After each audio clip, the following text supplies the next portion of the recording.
Israel ने सोमवार को लेबनान पर ताबड़तोड़ हमले किए। हिजबुल्लाह के गढ़ पर इजराइल ने ताबड़तोड़ एयर स्ट्राइक की।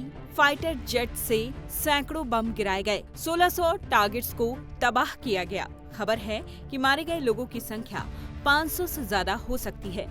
यही नहीं, इजराइल ने साफ चेतावनी भी दी कि लेबनान के लोग हिजबुल्लाह के ठिकानों से दूर चले जाएं, क्योंकि वो तबाह होने वाले हैं। कुछ दिन पहले आपको लेबनान में हुए पेजर अटैक जरूर याद होंगे, जब एक के बाद एक सैकड़ों पेजर फट पड़े थे। इसके बाद अब इजराइल और हिजबुल्लाह के बीच अटैक का सिलसिला शुरू हो गया है। आपके दिमाग में भी ये सवाल जरूर होगा कि हिजबुल्लाह है क्या उसके पास इतनी ताकत है कि वो सीधे इजराइल का सामना कर सके? देखिए कितना ताकतवर और दमदार है हिजबुल्लाह। सबसे पहले जानते हैं कि हिजबुल्लाह आखिरकार बना कैसे। 1982 में हिजबुल्लाह की स्थापना ईरान के रिवोल्यूशनरी गार्ड्स ने की थी। ये वो वक्त था जब लेबनान में 1975 से 1990 तक गृह युद्ध चला था। इसका मकसद था 1979 की इस्लामिक क्रांति को आगे बढ़ाना और 1982 में लेबनान पर हमला करने वाली इजरायली सेना को कड़ी टक्कर देना। हिजबुल्लाह की ताकत का अंदाजा इसी बात से लगाया जा सकता है कि आज ये लेबनान की सरकार को कंट्रोल काफी हद तक करता है।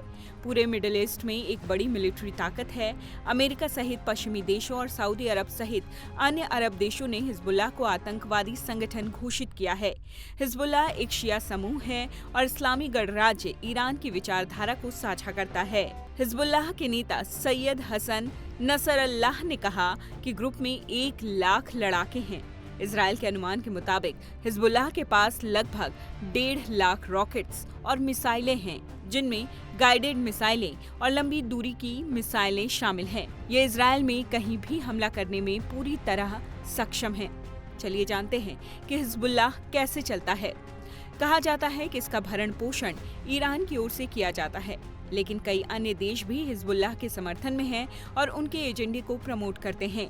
CNN की एक रिपोर्ट के अनुसार हिजबुल्लाह का ईरान के नेतृत्व वाले लड़ाकू समूहों के साथ अच्छा गठबंधन है, जो गाजा, यमन, सीरिया और इराक तक फैला हुआ है।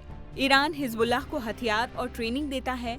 इस वजह से हिजबुल्लाह के साथ एक बड़ा नेटवर्क जुड़ा हुआ है जो काम करता है। इजराइल ने फिलहाल तो ये साफ कर दिया है कि हिजबुल्लाह को लेबनान की सीमा से बाहर निकालने के लिए जो भी जरूरी होगा वो किया जाएगा। इजराइल ने ये भी कह दिया है कि अगर जरूरत पड़ी तो वो लेबनान के साथ जमीनी जंग को भी तैयार है। हिजबुल्लाह भी फिलहाल पीछे हटता नहीं दिखता। इस बात से इनकार नहीं किया जा सकता कि ये जंग और भयंकर रूप धारण कर सकती है।